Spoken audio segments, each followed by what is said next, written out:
నమస్తే అందరికీ దీపావళి శుభాకాంక్షలు. మరి దీపావళి అనగానే మనకి ముందుగా గుర్తొచ్చేది లక్ష్మీదేవి పూజ అండి.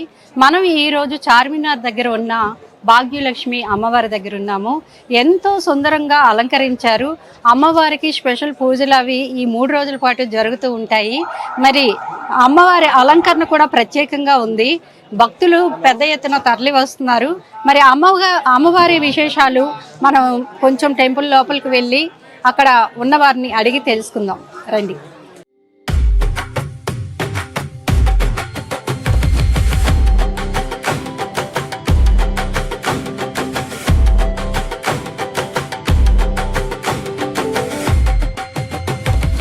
సో మనం ఇక్కడ భాగ్యలక్ష్మి అమ్మవారిని టెంపుల్ దగ్గర చూసుకుంటే చక్కటి సెట్ని అయితే వేశారు. మనకి ఎప్పుడు ఉన్న అమ్మవారు ప్రత్యేకమై అయినా ఈ ప్రత్యేకమైన రోజుల్లో దీపావళి వేడుక కాబట్టి ఎంతో సుందరంగా తీర్చిదిద్దారండి. గోల్డ్ టెంపుల్ లాగా మనకి అనిపిస్తూ ఉంది. విద్యుత్ దీపాలతో ఎంతో సుందరంగా అలంకరించారు. చాలా చక్కగా ఉంది. చూడండి, మనం ఈ దారంతా చూసుకుంటే మనకి అసలు అమ్మవారిని కళ్ళారా చూస్తే ఎంతో చక్కటి విజువల్ అయితే మనకు కనిపిస్తూ ఉంది. అమ్మవారు కూడా చాలా చాలా బాగున్నారు.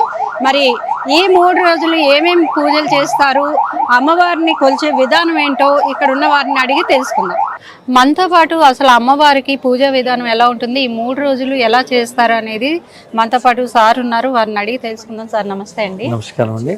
అంటే ఈ 3 రోజులు అమ్మవారికి ప్రత్యేకంగా మనకు అలంకరణ ఇదంతా చూస్తున్నాము. ఎలాంటి పూజలు నిర్వహిస్తారు? అంటే ప్రతి సంవత్సరం భాగ్యలక్ష్మి దేవాలయంలో దీపావళి పండుగ జరిగేది అందరికీ తెలుసు. ఈ పండుగ దీపావళి పండుగ ప్రతి సంవత్సరం భాగ్యలక్ష్మి దేవాలయంలో 5 రోజుల పాటు జరుగుతుందండి. అంటే ధనత్రయోదశి నుంచి మొదలైతే భాయి దూజ్ వరకు ఈ ప్రోగ్రాం ప్రతి సంవత్సరం జరుగుతుంది. అయితే ఈ సంవత్సరం కూడా ఇవాళ ధనత్రయోదశి నుంచి మొదలైన అమ్మవారి అలంకరణ మీరు చూడొచ్చు ఎలా ఉందో. అయితే ఇది అద్భుతంగా ఉంది.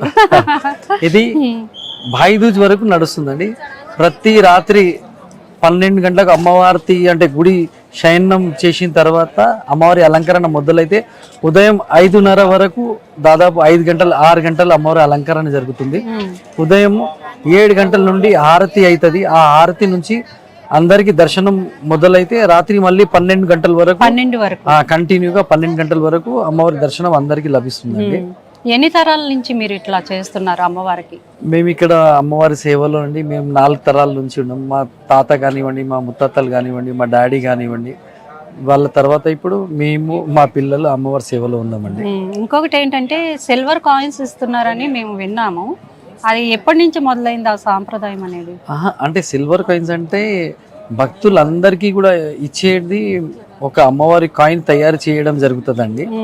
అమ్మవారి విగ్రహం ఉంటుంది, అలాగే మన గుడి విగ్రహం ఉంటుంది. అది ప్రతి ఒక్కరికి ఇవ్వడం దీపావళి పండుగ నాడు మొదలైతే దాదాపు 4 రోజులు 5 రోజుల పాటు అది ఇవ్వడం జరుగుతుంది. దీపావళి రోజు స్టార్ట్ చేస్తారు. అవునండి.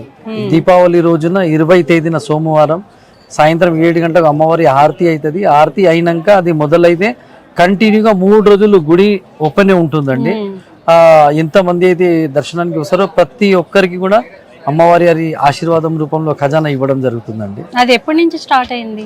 అంటే ఇది ఖజానా నడిచే ఈ ఆచారం మా తాత టైం నుంచి నడుస్తూ వస్తుందండి. అంటే ఆ టైంలో ₹1.25 అందరికి ఇచ్చేవారు. అలాగే తర్వాత అది ₹1 కాయిన్ ఇవ్వడం జరుగుతుండే. కానీ దాని తర్వాత మా అక్క శశికళ గారు, ఎవరైతే ఇప్పుడు చార్మినార్ భాగ్యలక్ష్మి దేవాలయానికి చైర్మన్ గా ట్రస్టీగా ఉన్నారు, తను అందరికి కూడా ఆ ₹1 కాయిన్ కాకుండా దీంతో పాటు వేరే రకంగా మనం ఏదో ఆలోచించి చెయ్యాలని అమ్మవారి విగ్రహంలో ఒక కాయిన్ నిర్మించడం జరిగింది. అది ఏంటంటే భక్తులందరికీ ఇస్తే వాళ్ళకు కూడా ఒక నమ్మకం ఉంటది, అమ్మవారు మా ఎంబడి ఉన్నారు అని. ఆ ఆలోచనతోటి ఈ కాయిన్ నిర్మించి అందరికి ఇవ్వడం మొదలైతే కంటిన్యూగా కొన్ని సంవత్సరాల నుంచి అదే నడుస్తుంది. అంటే దాదాపు ఎన్ని కాయిన్స్ అవుతాయి సార్ ఈ 3 రోజులు? నేను మామూలుగా చెప్పాలంటే దగ్గర ఒక 5 to 6 lakhs వరకు కాయిన్స్ చేయడం జరుగుతుందండి. ఎందుకంటే ఈ ఖజానా గురించి ఆల్ ఓవర్ ఇండియా కాకుండా దేశవ్యాప్తంగా కూడా భాగ్యలక్ష్మి దేవాలయంకి రావడం జరుగుతుంది దీపావళి రోజున. అయితే అందరూ కూడా వాళ్ళ నమ్మకంతో ఇక్కడికి వచ్చి అమ్మవారిని దర్శించుకొని అమ్మవారి ఆశీర్వాదంలో ఆ కాయిన్ ఖజానా తీసుకొని పోవడం అది ఆచారం నడుస్తూనే ఉంది. అయితే వాళ్ళు తీసుకుపోతారు, వాళ్ళ కోరికలు ఏవైతే ఉన్నాయో తప్పకుండా అవి నెరవేరుతాయి కూడా. ఆ నమ్మకమే ఇంత లక్షలాది మంది దర్శనానికి రావడం జరుగుతుంది. అంటే ఆ రోజున అన్నదాన కార్యక్రమాలు ఇట్లాంటివి కూడా చేస్తారా? అవునండి, అంటే ప్రతి అమావాస్య రోజునే దీపావళి పండుగ ఉంటది.